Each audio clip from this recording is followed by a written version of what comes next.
El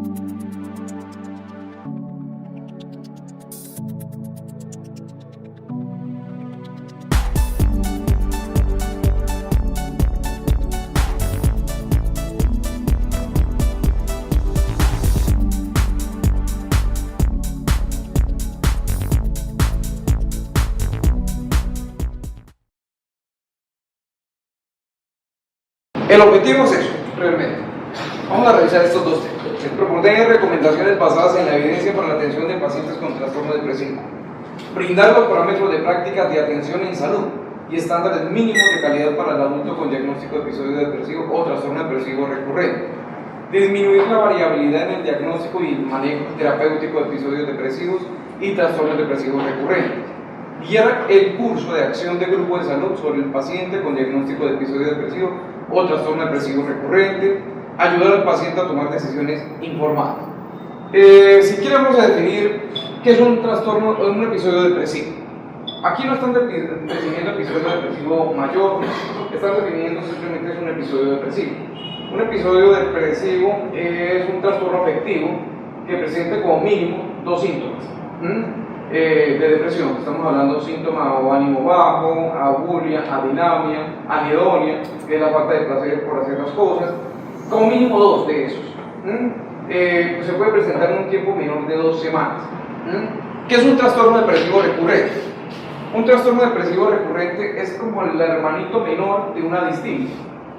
¿Se acuerdan que la distimia es una depresión que dura más de 2 años? En un trastorno depresivo recurrente los síntomas son menores que en una distimia. Son episodios donde hay una recuperación del estado del ánimo, pero volvemos a lo mismo, volvemos a la depresión. Y es cuando volvemos a hacer interconsultas, son interconsultantes, frecuentes de los servicios de urgencia. Pero los síntomas no son grandes, no se magnifican. Y por eso muchas veces no hacemos el control, no hacemos el seguimiento. El seguimiento que se debería de hacer por consulta externa, así sea de psiquiatría, así sea de psicología. ¿Listo? Los trastornos depresivos leves, entre comillas, no deberían de utilizar fármacos. Solamente los trastornos depresivos moderados y severos, ¿sí? O trastornos depresivos mayores. Los trastornos depresivos recurrentes pueden recibir intervención tanto psicológica como psiquiátrica, precisamente porque la magnitud y los síntomas no son tan severos, entonces podemos hacer intervención desde el punto de vista terapéutico. Grupos que se consideran. Entonces, para el aspecto 1, tamización y detección temprana del episodio depresivo y trastorno depresivo recurrente. Se considera la población colombiana adulta de ambos géneros que solicitan servicios de salud. Para los aspectos 2 al 5 se consideran a la población colombiana adulta de ambos géneros con diagnóstico de episodio depresivo y trastorno depresivo recurrente en su clasificación de severidad, leve, moderado, grave, establecida por el sistema de diagnóstico CIE-10. Acuérdense que el DSM-5 no maneja los trastornos depresivos leves, moderados o severos, ¿sí? Pero pues acá nos estamos basando en el CIE-10. ¿Listo? Grupos que no se toman en consideración. Entonces, personas con trastornos afectivos orgánicos, pacientes con síntomas depresivos que requieren intervención por parte de psiquiatra de enlace. Psiquiatría de enlace es la psiquiatría que hace las interconsultas en todos los servicios, ¿sí? Que es lo que más o menos hacemos en los pisos. Obviamente son trastornos depresivos que se asocian a procesos orgánicos, ¿sí? Estamos hablando del paciente que tuvo un trauma craneoencefálico, presentó síntomas depresivos, tenemos el paciente con hipotiroidismo, tenemos el paciente con alguna alteración de electrolitos, sodio, potasio, magnesio, que son frecuentes. Por eso no lo toman los de psiquiatría de enlace. Pacientes con comorbilidades psiquiátricas con trastornos por uso de sustancias psicoactivas, esquizofrenia, trastornos de ansiedad y trastornos de alimentación. Paciente con distimia, depresión doble, depresión atípica. ¿Qué es depresión doble? Es un trastorno depresivo de larga duración como la distimia asociado a una depresión mayor. ¿Listo? ¿Qué es una depresión atípica? La depresión atípica es muy típica de los hombres, ¿sí? En lugar de tener lágrimas, tristeza, ¿sí? Muestran que rabia, ¿me entienden? ¿Sí?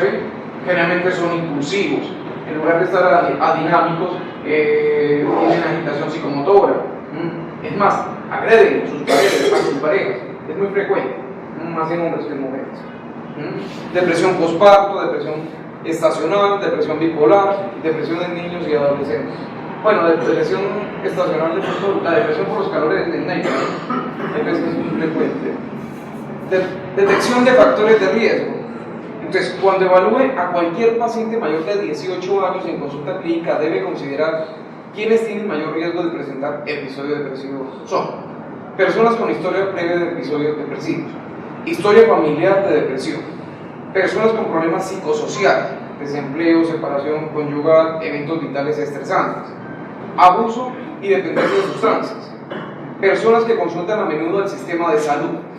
Esto lo vemos mucho en el servicio de urgencia de Medidas. Tenemos una población gigantesca de interconsultantes. ¿Se acuerdan del síndrome de Munchausen? El paciente que busca ser, entre comillas, querido y, no sé, apoyado afectivamente por los servicios de salud. Que sepa, aquí tenemos casos donde los pacientes no quieren que les demos de alta. Es más, demandan, sobre todo las directivas, ¿sí?, de Medidas para que nos den más tiempo. Algo que hace 20 años, 15 años no se veía, pero pues ahora lo tenemos. Bueno, personas con enfermedades médicas crónicas, especialmente cuando hay compromisos de funcionalidad, enfermedad cardiovascular, diabetes, las que involucran dolor crónico y trastornos neurológicos. Dolor crónico, ¿sí? Yo creo que ha tomado de pronto la delantera. El dolor crónico se ha vuelto una gran enfermedad prevalente y por consiguiente, pues, depresión asociada a esto. Otros trastornos psiquiátricos, trastornos de ansiedad, trastornos de personalidad. Épocas de cambio hormonal, embarazo y menopausia, historias de intento de suicidio y sedentarismo. Obviamente el sedentarismo hace parte de los estados abúlicos anhedónicos que tiene la depresión. Bueno, tamización. Cuando evalúe cualquier paciente mayor de 18 años en consulta clínica y encuentre uno o más factores de riesgo, debe proceder a realizar las siguientes preguntas. Entonces, durante los últimos 30 días, ¿se ha sentido a menudo desanimado, deprimido o con poca esperanza? Muy buena pregunta. B. Durante los últimos 30 días, ¿ha sentido a menudo un poco interés o placer hacer cosas que habitualmente disfrutaba? Yo, pues, voy a ser muy sincero. Ustedes hacen estas dos preguntitas. Bueno, tal vez no con los 30 días, en las últimas semanas. Porque muchas veces no lo hacemos. ¿Sí? ¿De acuerdo? Factores de riesgo y de una vez las dos preguntas. Si aparecen los factores de riesgo, hagamos las dos preguntitas. ¿Sí? Entonces ya la persona no va al trabajo o busca alguna excusa médica para no ir al trabajo. Si la persona o la señora que se maquillaba ya no lo hace, bueno, ¿qué está pasando? ¿Sí? Porque muchas veces la paciente no va a llegar llorando al consultorio y entonces se nos va a pasar.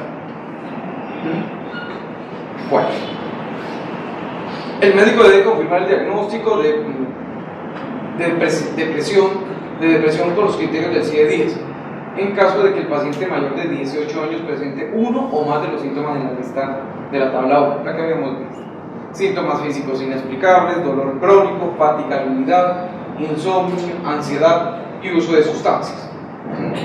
En el proceso de diagnóstico de la depresión en el adulto, el clínico debe considerar la realización de diagnósticos diferenciales de enfermedad como las enumeradas en la tabla 2. Estos son demencia, hipotiroidismo, hipertiroidismo, cáncer de páncreas, enfermedad de Addison, tumores cerebrales, avitaminosis, desnutrición, fibromialgia, muy frecuente actualmente, síndrome de fatiga crónica, trastornos afectivos bipolares, abuso de sustancias, trastornos de adaptación o de ajuste. ¿Qué es un trastorno de adaptación? Yo se los digo porque yo veo muchos trastornos de adaptación. ¿Sí? Es el paciente que le dan un diagnóstico de una neoplasia, un cáncer, y se nos deprime. ¿Sí? El trastorno de adaptación más frecuente, ¿cuál sería? Un duelo. El duelo cuando se nos muere el ser querido. Pero también está el duelo, ahora ya no solamente por el ser querido, sino por la mascota, que es algo de nuestros tiempos. ¿Sí? Muy antiguo. ¿Sí? Entonces ahí es donde tenemos que tener en cuenta esto. Obviamente el trastorno de adaptación dura un tiempo y después se recupera. Acuérdense que el duelo tiene un año para ser considerado normal. Se los digo porque yo veo médicos generales que formulan a un duelo. antidepresivos en un duelo, es decir, menos de 12 meses de la muerte del ser querido, de la partida del ser querido, y tiene fluoxetina, tiene sertralina, tiene clonazepam, y bueno, ¿pero qué pasó? ¿Sí? El trastorno de adaptación generalmente se recupera, porque yo me tengo que adaptar a la nueva situación. Y bueno, ¿se acuerdan que el duelo tiene 5 etapas? Si yo desarrollo las 2 últimas, que es negociación y aceptación, bueno, me recupero el proceso y no hay problema. Aquí cuando esto es interesante, uso de sustancias. Acá, hace unos días, bueno, invité a una psicoanalista y ella está viendo que hay una sustancia que entre comillas no es psicoactiva, pero que la gente lo está tomando de forma desbordada y se llama acetamina. Hay gente que toma, no sé, en promedio 2, 3 acetaminofén por día. ¿Sí? Es bueno tenerlo en cuenta, bueno, qué significa tomar tanto acetaminofén. Por todo. Si le duele una uña, si le duele la cabeza, si le duele la oreja, bueno, tomamos acetaminofén. Ténganlo en cuenta para incluirlo dentro de ese grupito de sustancias. ¿Qué está pasando con esa sustancia? Evaluación del riesgo de suicidio. Entonces, el profesional de la salud debe evaluar el riesgo suicida a todo paciente adulto con diagnóstico de episodio depresivo o trastorno depresivo recurrente. En caso de encontrar que hizo un intento de suicidio o existe un riesgo de suicidio, debe referir al paciente para atención psiquiátrica inmediata. Aquí tenemos el protocolo de eso. ¿Sí? Si hay conductas suicidas con ideación suicida, pues hacen interconsulta para psiquiatría, que creo que es lo más correcto. Pero aquí tenemos una población muy grande de trastornos de personalidad límite. La niña, hemos tenido una niña que se ha cortado 150 veces. Sí, las rayitas. Dice, es como el pescado, cuando están arreglando el pescadito, dice la misma paciente, para que se encuentre. ¿Sí? Entonces hablamos de conducta suicida de baja, mediana y alta letalidad, que eso lo vamos a definir un poquito más adelante. ¿Qué significa? Bueno, en la evaluación del riesgo suicida, el profesional de la salud debe preguntar acerca de ideas, planes, gestos e intentos de suicidio. Planes. Es importante. ¿Cómo lo ha planificado? ¿Se acuerda que hace unos años la estudiante de medicina de la surcolombiana que planificó matarse? Fue a Home Center, compró el lacito de color amarillo, se preparó, obviamente lo hizo cuando nadie estuviera en la casa, calculó el peso de ella para colgarlo en la barra porque pues, si era muy pesado y la barrita era muy... Sí, eso es muy frecuente en los que intentan la conducta suicida por ahorcamiento, ¿sí? Que no calculan el peso y muchas veces se rompen y bueno, se meten en el suelo pero no se mueren, ¿sí? Pues para que se den cuenta. Y ella lo planificó muy bien. Sí, y está como en su 8º semestre de medicina. Y lo planificó bastante bien. Muy bien. Actualmente usted se siente que vale la pena vivir, desea estar muerto, ha pensado en acabar con su vida. Si es así, ha pensado cómo lo haría, qué método utilizaría, tiene usted acceso a una forma de llevar a cabo su plan, qué le impide hacerse daño. Yo les hago una pregunta y eso sí quiero que lo discutamos así en poquitos minutos. ¿Qué piensan de estas preguntas? Evaluación del riesgo de suicidio. En todo paciente adulto con diagnóstico de episodios depresivos o trastorno depresivo recurrente, explore los siguientes factores que aumenten el riesgo de suicidio, independientemente de las respuestas a las preguntas planteadas en la recomendación 4.2, en las anteriores, las 6 preguntas anteriores. Historia médica previa. Historia de intentos previos, un intento previo de alta letalidad o con métodos violentos. Esas preguntas sí es importante identificar. Abuso o dependencia de sustancias, trastorno de personalidad, enfermedad física comórbida, historia familiar de suicidio, comorbilidad con trastornos de ansiedad, antecedentes de hospitalizaciones psiquiátricas. Síntomas, anedonia, que es la falta de placer por hacer las cosas.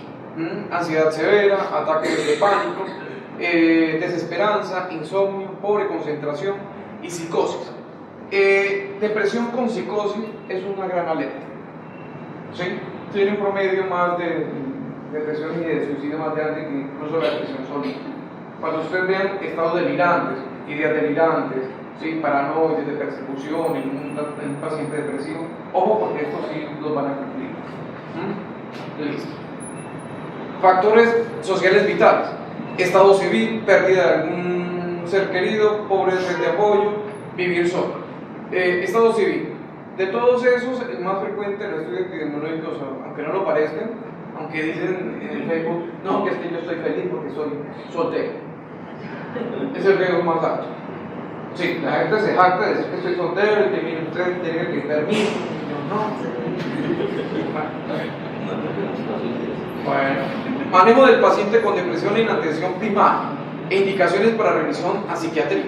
Entonces, los pacientes adultos con diagnóstico de episodio depresivo o trastorno depresivo recurrente pueden ser manejados en atención primaria cuando presenten un episodio depresivo leve. Si durante las citas de seguimiento el paciente adulto con diagnóstico de depresión leve no ha presentado mejoría o empeora los síntomas, se lo debe referir a consulta especializada de psiquiatría. Si el paciente adulto presenta un episodio depresivo moderado o grave, preferiblemente se lo debe remitir a especialidad de psiquiatría. Si esto no es posible, se iniciará el tratamiento indicado. Es decir, ya le corresponde a ustedes. Se lo digo cuando ustedes ya estén en el rural, estén por allá muy lejos, de 7 horas de un casco urbano, una ciudad mediana, entonces ustedes pueden hacer el manejo.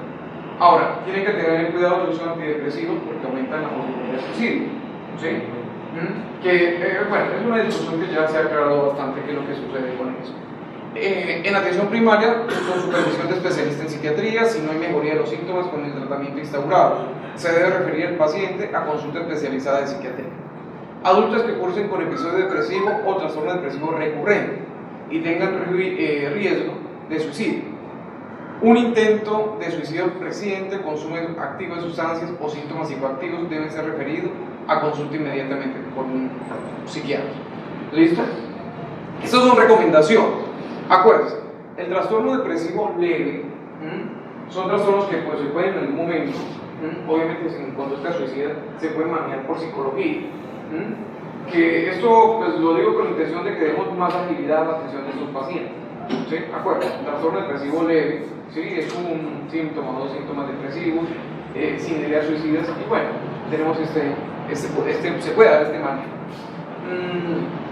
Acá hablan sobre una tabla de cómo se puede manejar. Psicoeducación, explicar y hablar con el paciente los eventos vitales estresantes, preguntar sobre los seguimientos a cada hecho de los últimos 15 días, hacer conductas de telemetría, creo que se puede cuando no hay un psiquiatra presente, recomendación de ejercicio, ¿sí?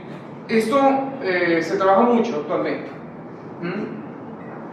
Ahorita hablamos con Juan. ¿Qué pasa con la hipertensión? ¿Qué pasa con la diabetes? Yo le decía que para llegar a ser diabético, para llegar a ser hipertenso, primero usted tiene que pasar por una enfermedad mental. ¿Sí? ¿Cuál es el factor más importante para ser diabético?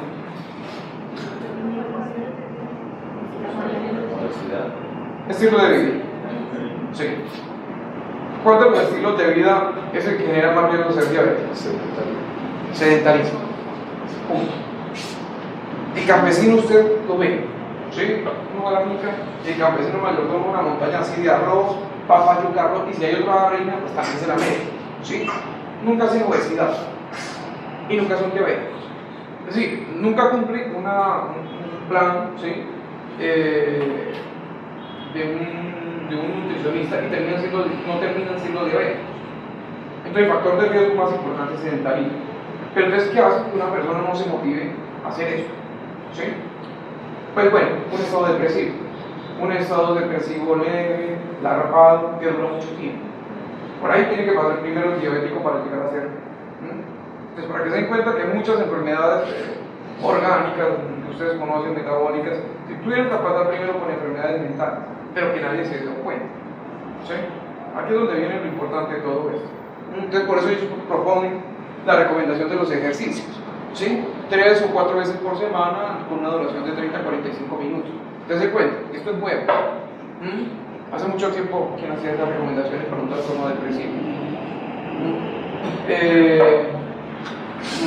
Los procesos de higiene del sueño.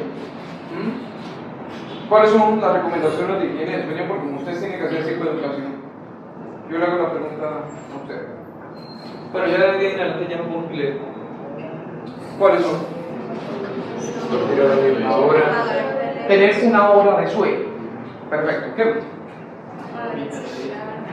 No tener nada que lo distraiga en el momento en que se va a dormir. Exacto. Dormir con audífonos, escuchando música, eso, con mucha luz, un sitio iluminado. ¿Qué más? Por mínimo de 8 horas o 7 horas y media. Magnífico. Sí. ¿Qué pasa con nosotros, con toda nuestra zona que consumimos cafecito? ¿Qué pasa con el café? Porque aquí tenemos que incluir el consumo de café. ¿Me entiendes? Claro, si vivimos en Suiza por allá, pero aquí. Recuerda que desde niños a nosotros nos dan el famosísimo tetero, que es harta leche y un poquito de café. ¿Sí? Y incluso entre comillas el niño se queda dormido. Las abuelitas la leche en el campo porque es así. ¿Sí? Pero ¿qué pasa con el café? Porque aquí entre comillas todo el mundo consuma café. Estimulante. Sí. Por lo menos yo lo recomiendo que no lo tomen en las horas de la tarde. Es decir, uno no puede ser tan prohibitivo porque o si no eso termina generando lo contrario. Si usted prohíbe mucho el café, pues la persona va y se toma más café de lo normal.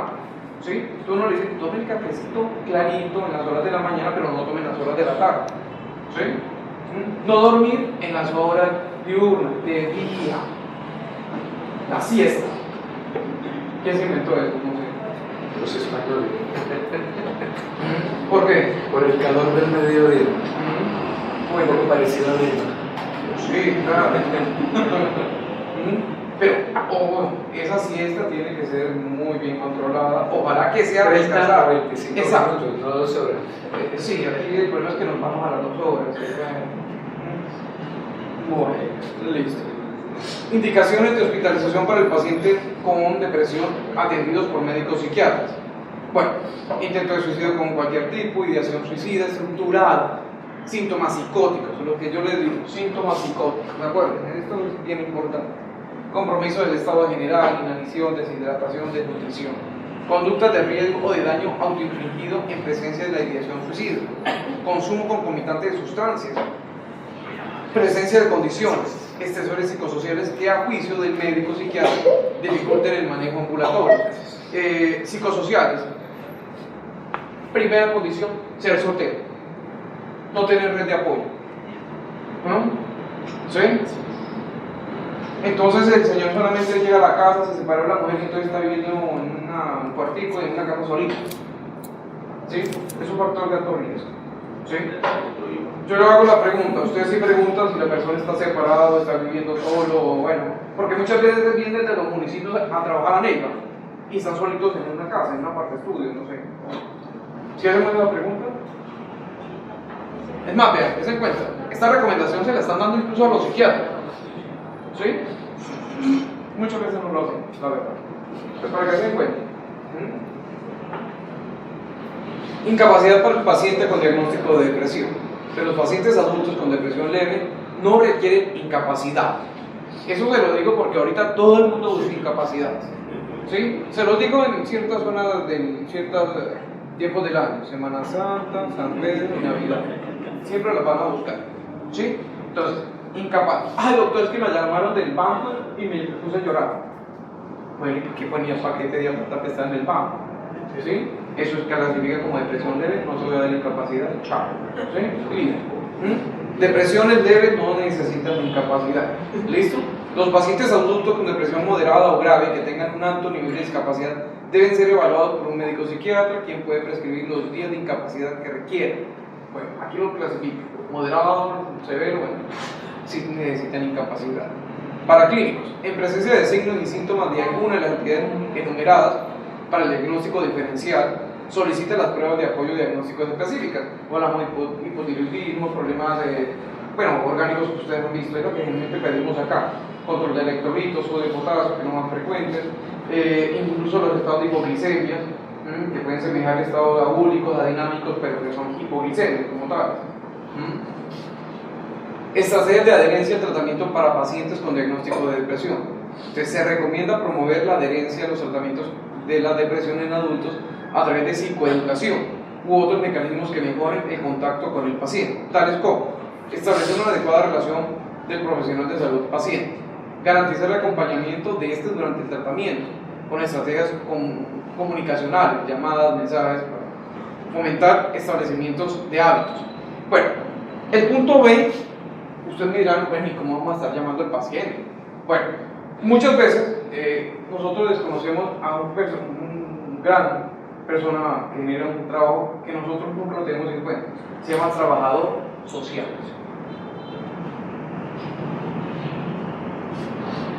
Como médicos, bueno, ya están acá los internos, ¿cuántas veces han pedido, ¿sí?, interconsulta o no sé, apoyo a trabajo social? ¿Qué les están pidiendo? Bueno, porque lo necesitamos. Ellos pueden hacer acompañamiento vía telefónica, ¿sí? Ya lo están utilizando, aquí lo estamos utilizando en Medelace, acompañamiento vía telefónica, que es bien interesante, ¿sí?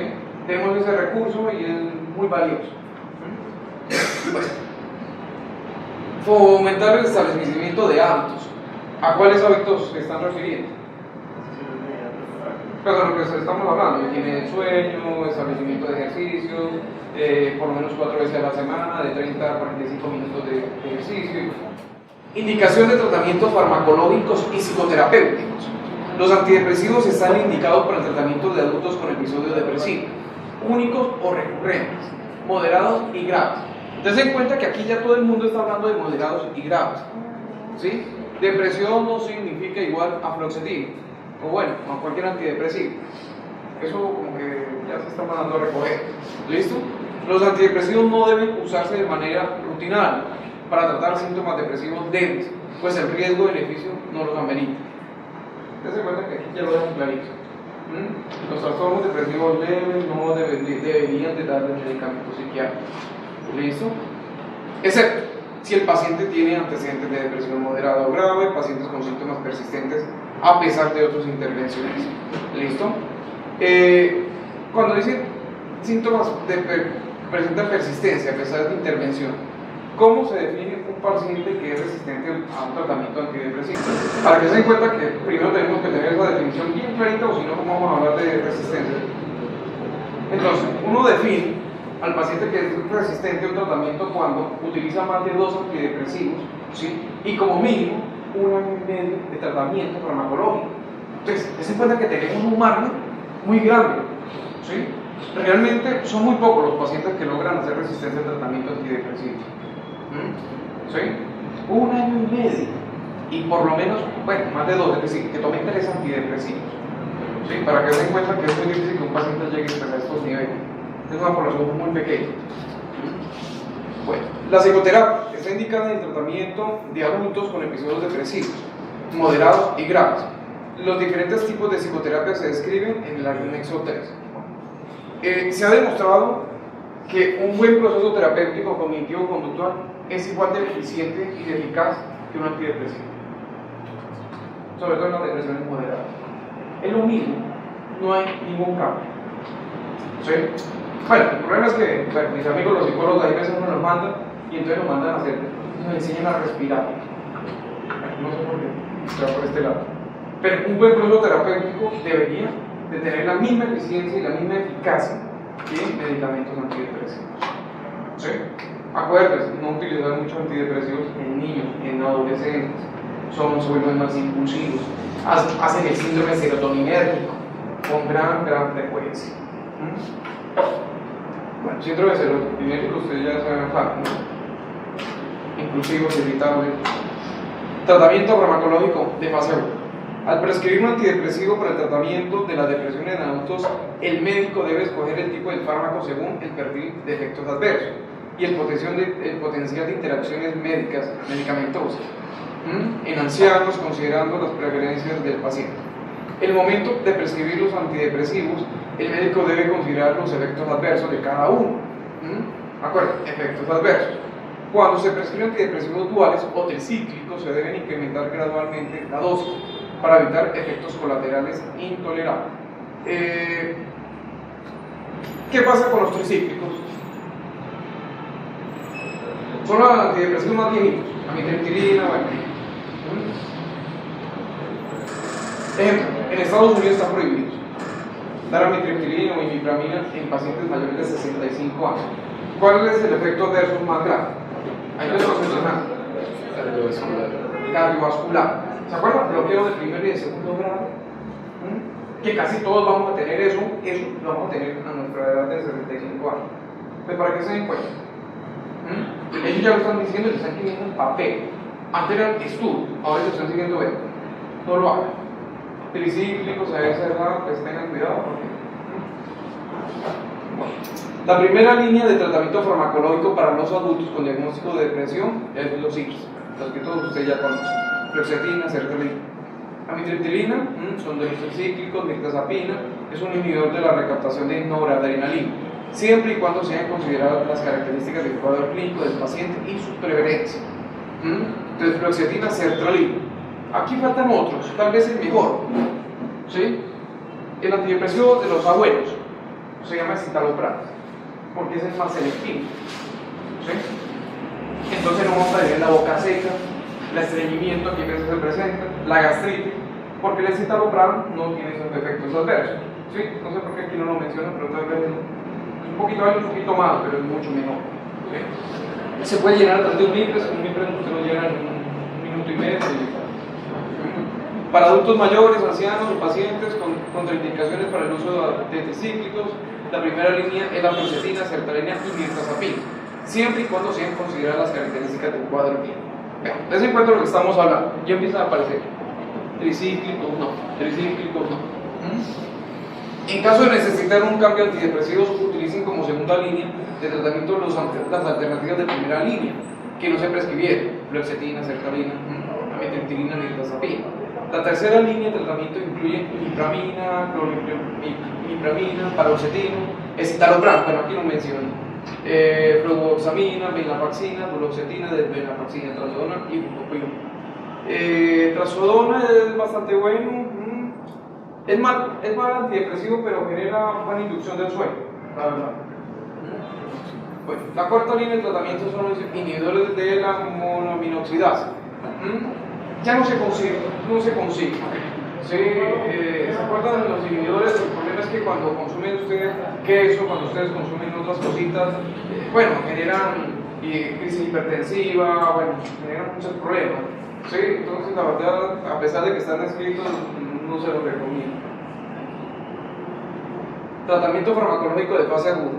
No se recomienda el uso de pericum o hierba de San Juan, gracias a Dios, por la variación de la presentación disponible en el mercado. Sin embargo, los medicamentos deben advertirse a los pacientes sobre el riesgo de interacciones medicamentosas.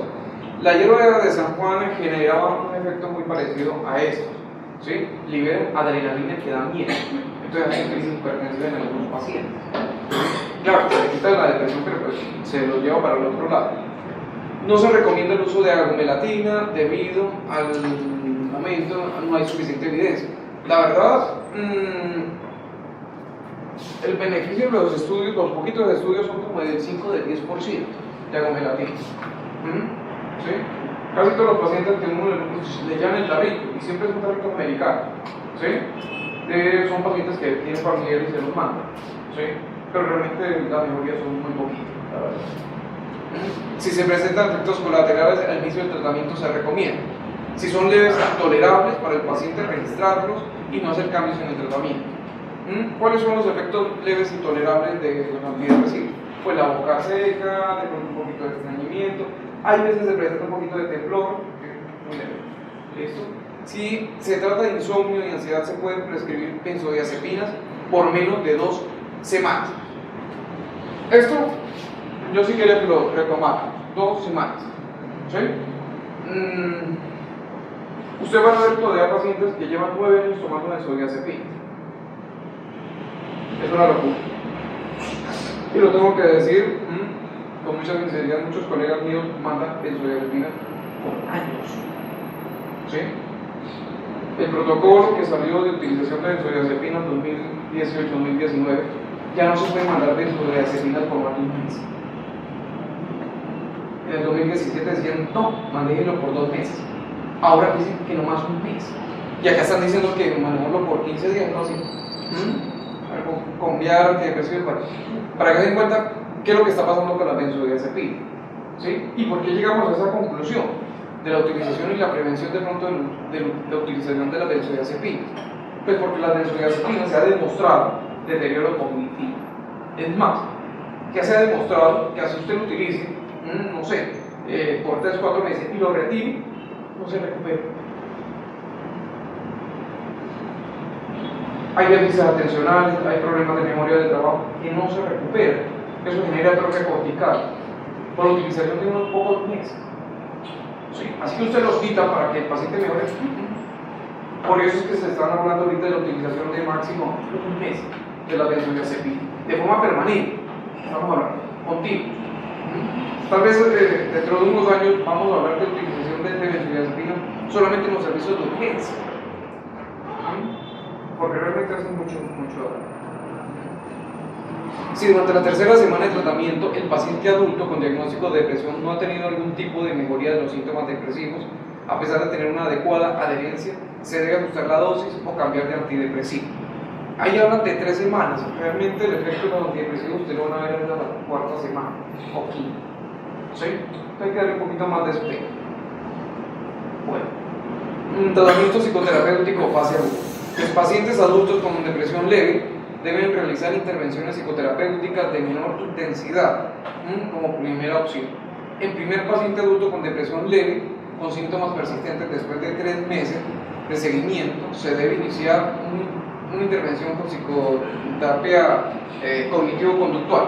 La terapia cognitivo-conductual es la primera elección. Después vendrán los otros procesos terapéuticos. ¿Listo? Para pacientes adultos con depresión moderada o grave, ofrezca una combinación de antidepresivos y psicoterapia. La psicoterapia de primera línea es terapia cognitivo-conductual. ¿Sí? Esta es la terapia interpersonal, individual. ¿Cuál es la terapia interpersonal?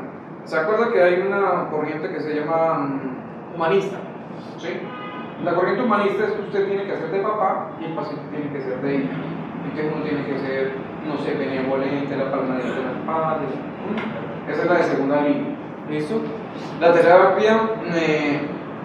línea incluye terapia psicodinámica, que es el componente de psicoanálisis. Listo. Para todas las personas que reciban terapia cognitivo-conductual individual, la duración debe ser entre 16 y 20 sesiones, entre 3 y 4 meses. También considerar proveer 2 sesiones por semana durante las primeras 2 o 3 semanas, en personas con depresiones moderadas y graves. Entonces tiene que ser un poquito más intenso en las moderadas y graves. Y 3 y 4 sesiones de seguimiento a lo largo de 3 y 6 meses, siguientes para todas las personas con depresión. Entonces, dése cuenta que si se hace muy bien un proceso terapéutico, en 6 meses el paciente tiene que estar relativamente recuperado. Relativamente es más corto incluso que la terapia con antidepresivos. ¿Sí? Para que se encuentra que si se hace un proceso bien hecho, da buenos resultados. Para las personas que reciben terapia interpersonal, la duración del tratamiento debe ser de 10 a 20 sesiones, de 3 a 4 meses. La terapia cognitivo-conductual debe consistir de 10 a 12 sesiones, de 8 a 10 participantes por 12 a 16 sesiones, incluido el seguimiento. La psicoterapia psicodinámica de plazo corto se considera a todas las personas con depresión leve o moderada, con una duración de 10 a 20 sesiones. Siempre son 20, de 10 a 20 sesiones. Bueno, tratamiento psicoterapéutico fase aguda, psicoeducación, bueno, lo que todos tenemos que hacer. El paciente adulto con depresión leve, con síntomas persistentes después de 3 meses de seguimiento, se debe iniciar una intervención psicoterapéutica de tipo cognitivo-conductual. Para pacientes adultos con depresión moderada o grave, ofrece una combinación de antidepresivos y psicoterapia. Realmente eso es lo que tenemos que hacer. ¿Sí? Psicoterapia junto con la terapia farmacológica. Nuestra cultura es muy mala para hacer psicoterapia. ¿Sí? Entonces combinar ambas cosas es muy bueno. ¿Sí? Si estuviéramos en una cultura como la europea, de pronto hacen más psicoterapia que nosotros y utilizan menos cantidad de medicamentos. Pero pues eso todavía no. ¿Sí? Es más, bueno, la culpa no es nuestra.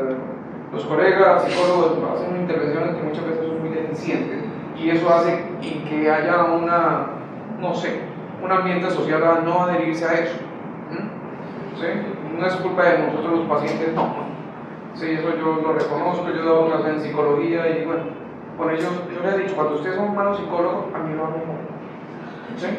Claro, porque lo que usted no hace yo lo hago en mi consultorio particular, ¿sí? Y eso es algo que ocurre. Aquí a uno le dicen, doctor, pero es que la doctora me hizo un ejercicio de yoga, de meditación, de respiración, y yo digo en la terapia psicológica de la forma de pensar, de la parte mental, de eso no habla nunca. Entonces, para que se encuentre más o menos qué es lo que ocurre. Primera línea, bueno. Tratamientos con terapias alternativas. No se recomienda el uso de la acupuntura ni la homeopatía para el manejo de la depresión. Bueno, yo voy a abogar por las terapias alternativas. ¿En qué personalidad puede funcionar esto? Y funciona muy bien. ¿Se acuerdan que Freud le fue muy bien? Porque fue muy bien. Entonces, él buscó un estrato social alto, de mujeres, y dentro de las mujeres las más histéricas. ¿Sí? ¿Por qué? Porque son más sugestionables. ¿Sí?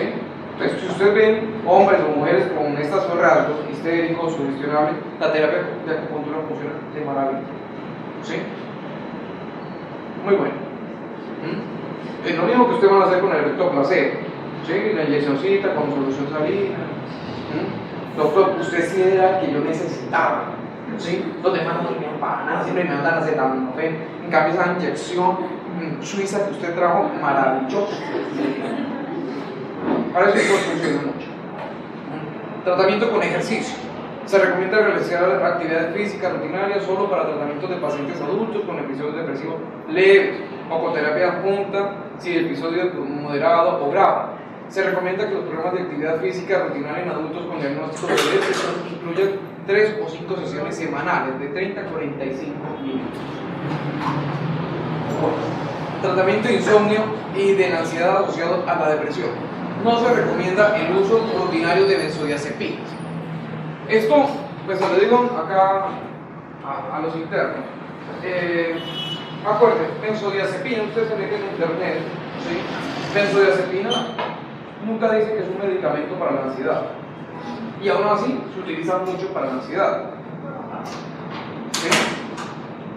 Las benzodiazepinas no sirven para combatir depresión ni para ansiedad. Entonces, dentro del grupo farmacológico, las benzodiazepinas están como que, ¿cómo se clasifican? Sedantes, hipnóticos sedantes, es decir, dormir. ¿Sí? Pero cuando yo me despierte voy a estar ansioso, depresivo, la misma cosa, no va a cambiar nada. Ese es el problema. ¿Sí? El problema es que como solamente me genera el sueño y estoy depresivo y estoy ansioso, el problema es que el paciente va a querer hacer adherencia a la benzodiazepina y entonces ahí tenemos un problema grave. ¿Sí? Obviamente son más adictivas las de corto plazo, que son el plazo largo. ¿Sí? Tengan cuidado con el plazo largo. ¿Sí? Eso no hace el efecto más largo, da más seguridad. Excepciones, cuando no haya mejoría de la ansiedad con antidepresivos o la ansiedad del paciente es clínicamente significativo durante la fase aguda. En caso que se la use, la benzodiazepina debe ser administrada junto con antidepresivos. Eso es importante, nunca lo utilicen solo. Benzodiazepinas solas no se deben utilizar, jamás. ¿Listo? Una vez prescrita la benzodiazepina, el tiempo máximo de empleo, 4 semanas, lo que deberían decir. No se pueden utilizar benzodiazepinas por más de un mes, continuo. No volvamos a cometer los errores que se hicieron durante las últimas 4 décadas de utilizar benzodiazepinas por 4, 5, 9 años. Sí. Bueno, en caso de insomnio en adultos con diagnóstico de depresión se recomienda la utilización de medidas de higiene del sueño, la que hablábamos, antidepresivos inductores del sueño. Uno muy bueno está la tazodona, si queremos algo más fuerte utilizar mirtazapina, magnesio. Se recomienda el uso de hipnóticos no benzodiazepínicos para el manejo agudo, máximo 4 semanas. ¿Cuáles son? Sopiclona, ¿se acuerdan? ¿Sí? Que bueno, la han vendido incluso los visitadores médicos van donde los psiquiatras y venden la idea de que son más saludables que la benzodiazepina. Pero mentira, es que es el hermanito menor. ¿Sí? Es decir, siguen siendo igual de malos. Por ellos también dicen lo mismo. Tengan cuidado por el tiempo. Casi le dan el mismo uso de tiempo que la benzodiazepina, pero ten en cuenta lo mismo. Hay que tener mucho cuidado con eso. Sopiclona, que es muy común. Bueno, no se recomienda la musicoterapia como ayudante en el manejo de la depresión y de la ansiedad en el corto plazo. Evaluación médica y respuesta y de remisión. En Colombia no se recomienda la utilización de escalas para evaluar los pacientes adultos con diagnósticos de depresión durante el seguimiento de su tratamiento, debido a que no existen escalas válidas por seguimiento. Periodos del seguimiento en la fase aguda. Para adultos con un episodio depresivo leve o atención primaria, considerarse un criterio clínico hacer un seguimiento cada 15 días por 3 meses, seguimiento de intervenciones sugeridas en recomendaciones sin costo. Para adultos, inicia el tratamiento con antidepresivos para el manejo de la depresión. Debe realizar la primera visita de control entre la segunda y la tercera semana de inicio del tratamiento y posteriormente los intervalos de 2 a 3 semanas durante los primeros 3 meses. Casi siempre es el patrón que ellos utilizan. Si hay recuperación funcional en la que el paciente esté asintomático, se puede seguir intervenciones con un periodo más largo de tiempo. Eso sí, cada clínico puede ajustar los manejos. Evaluación de predictores de respuesta o falla de la intervención terapéutica. El clínico debe evaluar todos los pacientes adultos en quienes inicie el manejo farmacológico o psicoterapéutico para la depresión y la presencia de factores de riesgo de mala respuesta para ajustar el seguimiento. Ellos hablan de la tablita 6, que es trastorno de personalidad. Los trastornos de personalidad responden muy mal a los medicamentos. ¿Sí? Entonces tratemos de identificar si el paciente tiene o no tiene trastorno de personalidad. Antecedentes de intento de suicidio, comorbilidad de respuesta temprana, alta satisfacción con ansiedad, dolor físico, índice de masa corporal elevados, desempleo, depresión crónica, respuesta temprana, alta satisfacción con la vida y estado civil casado. Son los factores de buena respuesta, ¿de acuerdo? Bueno, es algo comparado que estado civil casado. Bueno, evaluación de predictores de respuesta o de falla de las intervenciones terapéuticas en el manejo de continuación, mantenimiento. Ya cuando el paciente pasamos de la fase aguda al de mantenimiento. Entonces, factores predictores de recurrencia de la depresión, antecedentes de 3 o más episodios depresivos, antecedentes de síntomas residuales. ¿Cuáles son los síntomas residuales? Tienen problemas de salud comórbidos, el episodio fue grave o con síntomas de psicosis, tienen otra comorbilidad psiquiátrica, tienen vulnerabilidad a la recaída por estresores psicosociales, presencia de ansiedad, insomnio persistente. El insomnio persistente es un buen marcador, ¿sí?, de mala respuesta en el sostenimiento de un tratamiento. Estrategias farmacológicas para la prevención de recaídas. En pacientes adultos con diagnóstico de depresión que logren remisión con antidepresivos, debe mantenerse por lo mismo durante 12 meses. 12 meses, estamos hablando de un periodo largo, después de lograr la remisión. Entonces, cuando usted vea que el paciente está muy bien, no vamos a quitarle los antidepresivos antes de los 12 meses. Hay que sostenerlos. Bueno, en pacientes adultos con el diagnóstico de depresión y el uso de antidepresivos por más de 2 años, deben ser personalizados de acuerdo con el criterio del médico psiquiatra y la preferencia del paciente, evaluando beneficios-riesgos. En estos usos tan crónicos, ¿sí?, siempre debe haber una psicoterapia asociada a esto. Utilizar solamente psicofármacos no es recomendable, porque cuando ustedes lo vayan a quitar, ustedes van a dar cuenta que hacen dependencia, no adicción, sino hacen dependencia a esa medicación. Es un problema grave. En adultos con tratamiento farmacológico para la depresión, cuando se suspenda cualquier antidepresivo, hágalo gradualmente, en un lapso de 1 mes, para evitar los síntomas de discontinuidad, especialmente la paroxetina y venlafaxina. Bueno, paroxetina, venlafaxina, y eso está escrito, eso sí no hay problema con eso, están bien identificados. También informen pacientes sobre los posibles síntomas de discontinuación, que incluyen cambio en estado de ánimo, inquietud, insomnio, sudoración, náuseas y parestesia. Todo paciente adulto con diagnóstico de depresión en tratamientos con antidepresivos a quien se le retire el medicamento debe ser evaluado al primer y el tercer mes para monitorizar la reaparición de síntomas. Acuérdense, reaparición al tercer mes. ¿Listo? Y no se le puede retirar los medicamentos después de 12 meses, después de que ha hecho revisión completa de los síntomas.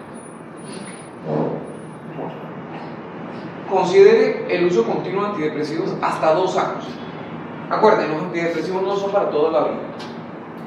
Eso es falso. Se lo digo porque muchos colegas lo mantienen para toda la vida. ¿Para qué sostienen eso toda la vida? ¿Sí? Ahora, la razón por la cual se sostiene es porque muchas veces no son psicoterapia, sino simplemente farmacoterapia. Entonces, dice no más de 2 años. Un antidepresivo no se puede utilizar por más de 2 años, ¿de acuerdo? Tienen 3 o más episodios depresivos previos, tienen síntomas residuales, tienen problemas de salud comórbidos, el episodio fue grave, con o sin síntomas psicosis, o con psicosis, tienen otra comorbilidad psiquiátrica, tienen vulnerabilidad a la recaída por estresores psicosociales.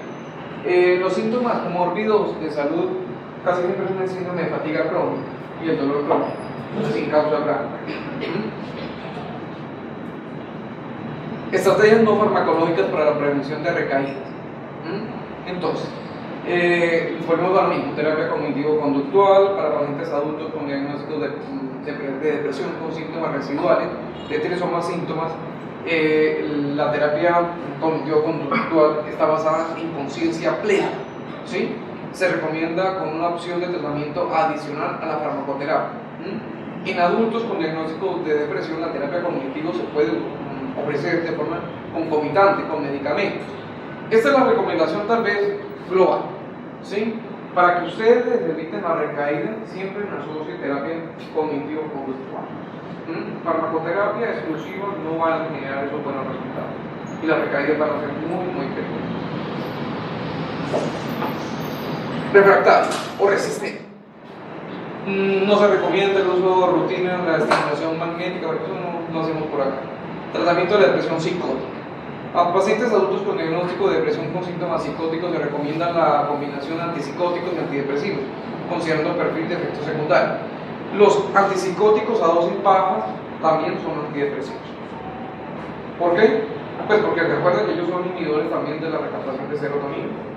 ¿Sí? Estoy hablando de risperidona, quetiapina, aripiprazol y todos los demás. Ellos funcionan también. ¿Sí? Y si tienen psicosis, pues con mayor razón pueden utilizar estos medicamentos antipsicóticos activos. En pacientes adultos con diagnóstico de depresión no se recomienda el manejo de antipsicóticos como monoterapia, acuérdense, en el paciente adulto. En pacientes adultos con diagnóstico de depresión con síntomas psicóticos se recomienda usar la terapia electroconvulsiva con anestesia y relajación con tratamiento de primera línea en pacientes que tengan contraindicación para el uso de medicamentos, o de segunda línea quienes no hayan podido el manejo farmacológico. ¿Cuáles serían los adultos, sobre todo adultos mayores, que está contraindicado la utilización de antipsicóticos? Tratamiento con terapia ocupacional. Un tratamiento en el hospital día. No se recomienda la hospitalización diurna para el manejo de adultos con diagnóstico de depresión. La verdad, ningún estudio ha demostrado esto. Sí, no sé por qué lo colocaron. Estos son algoritmos que más o menos es el resumen de lo que hemos hecho.